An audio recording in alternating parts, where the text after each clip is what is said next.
I moved here freshman year out of the district to a new high school. So that was a really tough time and I didn't know where to turn. I didn't have people to talk to. So coming to therapy, I had someone to talk to. I don't know where I'd be without therapy. So I think therapy has changed a lot of stuff for me, changed my perspective, changed how I feel about myself, how I feel about others, and especially since I have cognitive therapy, it really affects every single way that you think, no matter what you're thinking about. So it's actually helped me so much, and I would recommend it to anyone. We have TriCities come into the building and work with our students. We utilize them during our most recent time of crisis in March. 2 of our students were murdered by their father, and they were twin girls who attended St. Charles East High School. We also had a student who died an accidental death, and he was also a junior.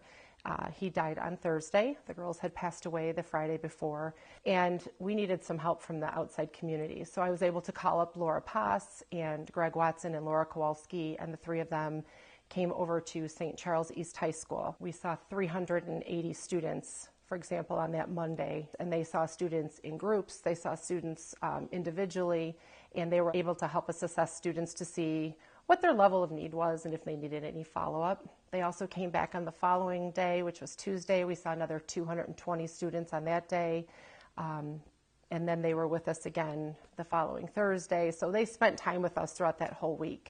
We met with teachers, with students throughout that week. We talked to the faculty a lot about trauma-based work and what's happening in the brain and in the minds of folks that are experiencing close contact with that kind of loss. It's what we would call warm blanket kind of therapy. It's meeting people where they're at, as we do in all kinds of work, but listening to them, hearing what their need is, seeing what they're ready to talk about, and they can just be with somebody even if they're not ready to talk. So it was a wonderful process. The school, St. Charles East, has an incredible faculty, principal, vice principal, and student assistance team. Folks really banded together. We had therapy dogs there from Northwestern, and we had staff parked in many different locations that were able to assist the students and the faculty at that real critical and difficult time. This agency has really had deep roots in the community. But we need to make sure that people feel passionate about the value and the importance of quality mental health services that are available to people, regardless of their ability to pay.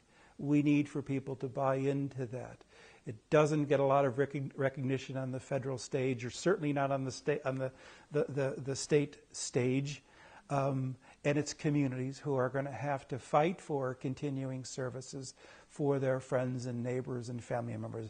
That's what we need, people who believe that mental health is as important as physical health. And you cannot have one without the other. And we need passionate supporters.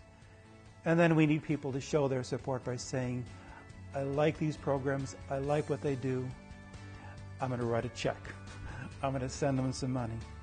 Or I'm going to volunteer, I'm going to attend their benefits, I'm going to get behind them, I'm going to do what I can to join the cause.